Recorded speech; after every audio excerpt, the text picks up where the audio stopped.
did one knot and lifted the lid, rummaged through the trunk, all the while mumbling to himself. With an aha, he found what he was looking for. He spun around and reached an open palm out to Betsy. In his hand was a hair clip. "A bonny lass deserves something pretty." She shouldn't accept such a fancy thing. Her father would be furious if he knew she took a gift from a peddler. Even Hans would frown. But the clip was lovely, and it would be a sweet surprise for her mother on this beautiful autumn day while her father was away in Germantown.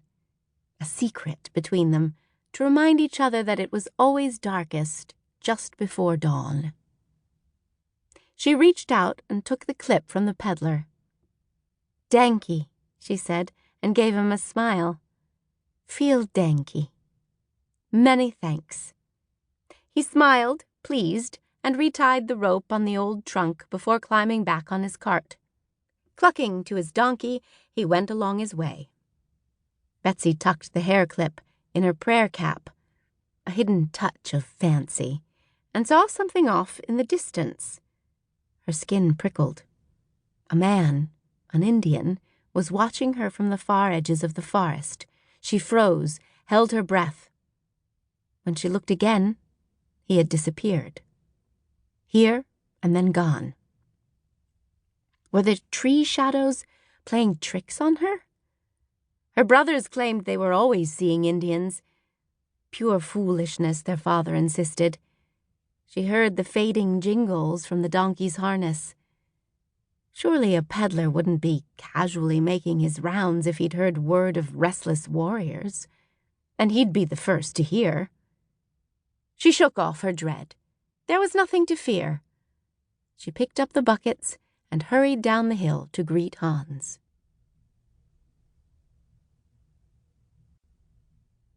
Chapter 1. Beacon Hollow, Lancaster County, Pennsylvania, April 20th, 1763. Tessa Bauer stopped in her tracks when she heard the horse's huffing sound. Moving slowly, she hid behind a large tree and watched the stallion slide gracefully through the forest. It was the 5th time she'd seen the legendary horse.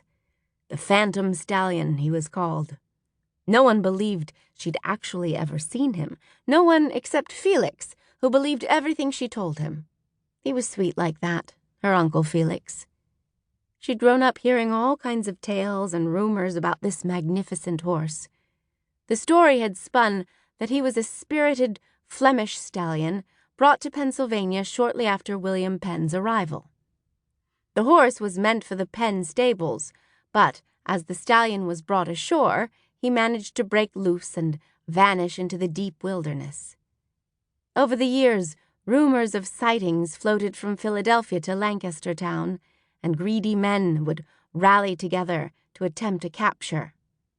All efforts proved futile, of course, because this was no ordinary horse, and they were quite ordinary men.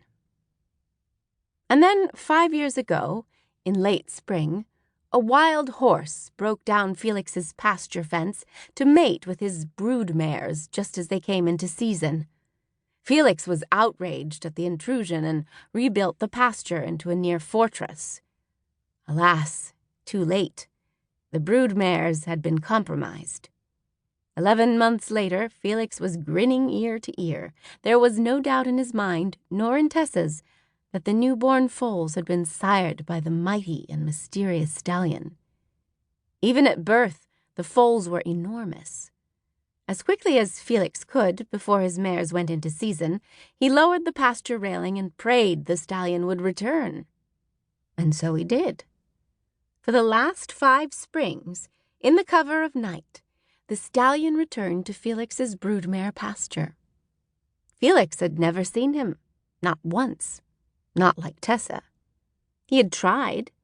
Once he had accompanied Tessa into the woods to look for him, to wait and watch, but he wasn't patient, her Uncle Felix, and stallion hunting required patience. The first time Felix's stomach rumbled for dinner, he gave up and set out for home. But he was grateful to the Flemish stallion, or more like